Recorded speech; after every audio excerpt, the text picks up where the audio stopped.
Hello and welcome back to the David67 Celtic News YouTube channel. Just doing a wee Thursday evening roundup of all the Celtic news that's been cropping up over the course of this week. Quite a bit of transfer speculation with players coming and going, and also Celtic in preparation for Sunday afternoon's Scottish Cup quarter-final against Hibs. So in this video we're going to have a wee look at some transfer stories of players potentially leaving the club, players such as Alistair Johnston, Nicholas Kuhn, Rio Hatate. The speculation regarding whether Celtic are going to offer Jeffrey Schlupp a 2 or 3 year contract, whether they're going to let the contract offer to Greg Taylor carry on, or whether they're going to let Taylor leave as a free agent at the end of this season. And also a couple of Celtics players off on loan at the moment who are apparently doing exceedingly well for their loan clubs, and both those two clubs appear at the end of the season through the summer very, very keen to buy those two players permanently, given how well they've played so far in their loan spells with those two clubs. First bit of news is slightly surprise news that Inter Milan in Italy are apparently keen to sign Alistair Johnston this summer. It would appear that Inter Milan are looking for a number 3 right back and have decided that Alistair Johnston fits that bill. The offer is thought to be €10 million, so £8-9 million, and I can't see Celtic taking that amount of money for Alistair Johnston in a month of Sundays. Also, quite a bit of speculation previously that Ipswich and Fulham, Brentford, all also were looking to sign Alistair Johnston over the summer. Johnston only just signed a new extended increased contract in November of 2024. He's contracted with Celtic until summer of 2029. And from his various different interviews, it would appear that he and his family have been lifelong Celtic fans. And certainly whenever you hear Alistair Johnston speaking in press conferences around the press, it's all about his love of Celtic, his love of the club, his love of the fans. And I would be very, very surprised if Johnston was to leave the club in the summer. And I fully expect Johnston to see out the remainder of his Celtic contract and potentially even stay another few years after that. Can't see him choosing to go to a team in the Championship in England or a relegation battling team in England, and I doubt he would want to go to be the number 3 right back, even if it is at a club as rich and prestigious as Inter Milan. Player in a similar situation, Nicholas Kuhn. Speculation this time that a transfer fee of 20 to 25 million would be required. Currently, it would appear that Newcastle, Brighton, Brentford, Leeds in England are all keen to sign him. Even some speculation that Bayern Munich and some of the German Bundesliga clubs were keen to sign him. The feedback from Nicholas Kuhn and his agent is that Nicholas Kuhn is very happy at Celtic, and I would expect, even if the offer is 20 to 25 million, that Celtic would keep hold of Nicholas Kuhn. And it also doesn't appear that Nicholas Kuhn is looking for a move in the short or even medium term future. And so I think we can have assurance that Nicholas Kuhn is very likely to be at Celtic for another couple of seasons and potentially more, as his contract runs through to June 2028. And I would expect him probably to see out the bulk of that contract. Interesting situation regarding Rio Hatate. His contract also runs to June 2028. There's a lot of speculation that Celtic are in the market to sign Lennon Miller from Motherwell. That asking price appears to have jumped from 4 and a bit million up to now 8 million. And the speculation is that Olympique Lyonnais in the French First Division, top division, are looking to sign Miller in the summer, and they are willing to pay the £8 million transfer fee. There are a number of the English Premier League clubs looking to sign Lennon Miller and pop him in their reserve or send him out on loan, with the view to bringing him into their first team squad in a couple or so years' time. However, a lot of stories saying that Celtic are keen to sign Lennon Miller in this summer and look to have him as a rotational player, starting some games, on the bench other games, and trying to bring him through. One other interesting theory is that Celtic will sign Lennon Miller in the summer and then loan him back to Motherwell for 6 months or 12 months to continue his development. I think that also is a good move. For that reason, there's quite a lot of speculation that Rio Hatate might want to leave Celtic. However, the stories all seem to be speculation, and there is nothing at all in the press concrete to say that Rio Hatate wants a move or that Rio Hatate is looking to leave the club. There was some speculation that in the summer of 2024 that Brighton were keen to sign him, and there were 2 or 3 offers and inquiries from French top division teams. But I do wonder whether the bad experience of Kyogo at Rennes may have put Hatate off of moving to France at this time. And with Hatate's contract being at Celtic until June 2028, I can easily see him staying at Celtic for another couple of seasons, and then maybe in the 27-28 season, Celtic looking to move him on or extend his contract even further. And I think Hatate has been a very good player for Celtic, and I think he's also got potential to improve yet further, as he still is a relatively young man, and also from his academic career in Japan is also a very intelligent man too. A couple of days ago, I put up a poll on the David67 channel regarding what the channel thought in terms of the options of keeping Jeffrey Schlupp, keeping Greg Taylor, keeping them both, or getting rid of both of them and moving on to buying in a new backup left back to back up Kieran Tierney from the summer of 2025 onwards. The results of the poll are quite overwhelmingly in favour of Celtic keeping Jeffrey Schlupp for 2 or 3 years and letting Greg Taylor leave the club. 86% of you voted to keep Jeffrey Schlupp but let Greg Taylor go. 8% voted to keep both Jeffrey Schlupp and Greg Taylor and have them both backing up Kieran Tierney.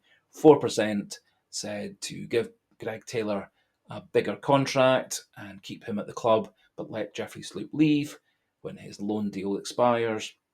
And just 1% suggested letting Schlupp's loan deal end, offering no contract, and letting Greg Taylor's contract run down, which ends at the very end of May 2025, and letting Greg Taylor leave, and then buying in a new backup left back for Kieran Tierney for the next few years.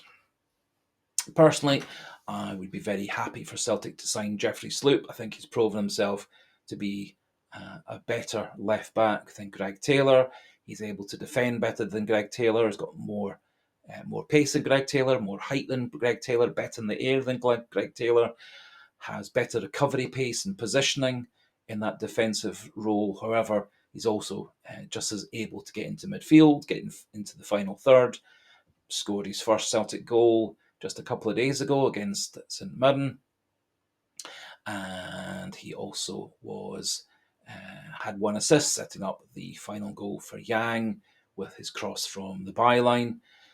Greg Taylor, I think, is equally good in the final third and the midfield role, very good in the inverted fullback role, but I think he is that bit slower, that bit smaller, that bit poorer in terms of tackling, intercepting, and positioning, and he tends to be quite a liability and vulnerability for Celtic at high balls, corners, long throws into the box. As at 5'7", he very often is dwarfed by opposition centre forwards and centre backs. Even at the age of 32, I think it's worthwhile giving Jeffrey Schlupp 2-3 years of a deal at Celtic. I think he probably would be happy to be the backup to Kieran Tierney. He also is a very useful player coming off the bench in that he can play left back, left midfield, left wing, central midfield, and has also at times swapped over to the right-hand side of the pitch to play professionally on that side of the pitch as well, and very occasionally even has played completely up front as a striker, second striker type role. So I think Schlupp would be a very good multi-purpose, versatile player to cover a variety of positions, a very good squad player. And I think having Schlupp and Tierney would then also open up the chance for Celtic to sign new, young, promising young Scottish left back, and also bring through a couple of the very promising left back options we've got in the academy and B team. Quite surprisingly, there hasn't been any further moves on the Greg Taylor situation. Celtic have apparently offered him a bigger, longer, better contract, which Taylor and his agent have turned down. There were further negotiations, a slightly improved offer, but it would appear that Taylor and his agent are holding out for more. Quite a number of rumours and inside stories suggesting that Taylor was looking for a salary to put him in the top 5 to 10 of earners at Celtic, so just below the McGregors, the Carter Vickers, the Jotas, and presumably Kieran Tierney. So around about the same level as Rio Hatate, Dyson Maeda. And I don't think Celtic feel that with them having signed and committed to Kieran Tierney for the next few years, that it would be merited to give backup player a salary as much as many of the other star players and more than many of the other first team regulars. And so for that reason, I think Celtic have given him a very reasonable contract offer, something approaching a £1 million a year basic, which I think is a very reasonable salary for Greg Taylor. However, at 27, I suspect he doesn't want to be a backup player behind Kieran Tierney. And so I think for that reason, Greg Taylor has decided to move on from Celtic at the end of the season.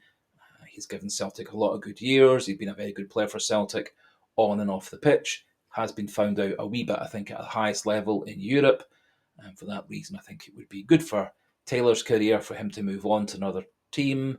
He will be going as a free agent, and so that does make it a wee bit easier for him and his agent to organise something over the summer. And there were quite a number of suitors from the English Championship, a couple of clubs from Major League Soccer in America, as well as the team who seemed to be at the top of the queue, which was Dinamo Zagreb in Croatia. I would be quite surprised if Celtic do come to an agreement with Greg Taylor, as it would appear to mean that Greg Taylor is going to have to drop his new contract demands by quite a number of £1,000 per week, and I don't see that happening. Finally, 2 players that Celtic have out on loan have apparently been doing very well. Gustav Lagerbielke has been away all season at FC 20 Enschede in the Dutch league. He has apparently got better and better and become one of their star players this season. Played very well in the Dutch league, played well in European matches. And although there isn't a definite purchase clause at the end of his season-long loan, the stories are that Enschede are very keen to offer Celtic £3 to £3.5 million for a permanent deal in the summer, and it does appear that Celtic and Brendan Rodgers are happy for Lagerbielke to leave at that time. Personally, would be a wee bit disappointed for Lagerbielke to go. I think he actually did play well for Celtic after a slightly shaky start, but it has to be remembered he signed on a Thursday, was straight into the first team on the plastic pitch at Kilmarnock due to a number of injuries Celtic were suffering at that time, put into a very inexperienced back for partnership with Liam Scales for quite a number of games. And for one reason or another, Lagerbielke fell out of favour with Brendan Rodgers, despite a couple of good performances, including a goal in our final Champions League match of that season. Lagerbielke was moved on loan, and it does appear that his career has been thriving in Holland, and it does look like he's going to be going back there for 3 to 3.5 million permanently to Enschede this summer. Another player in a similar position, Luis Palma. He is on a loan deal with Olympiacos in Greece. That carries on to the end of the season. Again, there isn't a definite purchase clause at the end of that. He had a slightly slow start, understandably, with Olympiacos. They kept him on the bench for a couple of matches, and they've been introducing him more and more as a first-team starter. And in his last game, he apparently was essentially the star player, man of the match, with a goal, an assist, and an excellent performance. And the coach at Olympiacos is desperate to keep him, as he sees tremendous ability in Luis Palma and also potential to improve quite significantly. And again, Palma's still young enough to keep on improving and adapting his style. And it certainly looks like he has fitted in very well at Olympiacos. And it does look, as I said, Olympiacos are keen to keep him permanently. And looks like Celtic will be recouping the transfer fee or slight profit with both Lagerbielke and Luis Palma, given the fact that both teams seem happy to meet a £3.5, £4 million transfer valuation. I think Luis Palma is a good player. I think he maybe doesn't fit quite so well into Brendan Rodgers' style.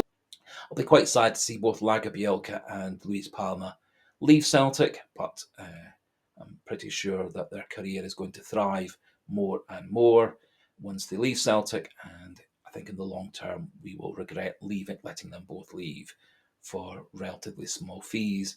Another player much in the same basket as that is Tomoki Iwata, left Celtic for £1 million at the end of the summer transfer window, went to Birmingham, and according to all the people who watch English Division 1, he is the player of the year in that division and has led Birmingham to the top of that division and very likely promotion candidates.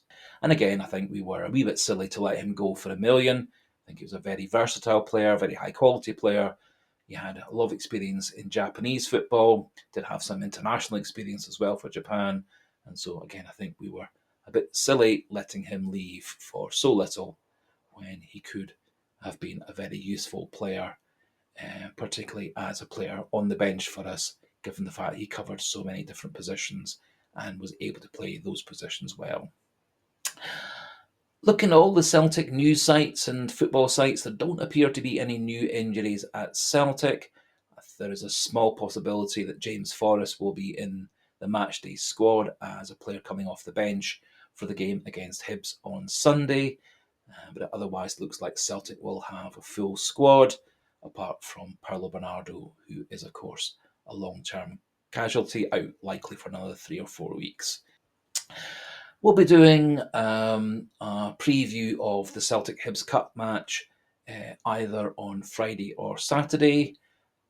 Just as we finished, as a wee polite suggestion, encouragement for those not yet subscribed to the channel, please do click that subscriber button. It'd be great to reach the 1200 target. If you have liked the video, please do click that like button and do pop your thoughts, comments into the comment section regarding where you see Celtic at the moment, the prospects of Johnston, Kuhn, Hatate, etc. leaving, and any other Celtic issues at the moment. And so until the next video, goodbye and hail, hail.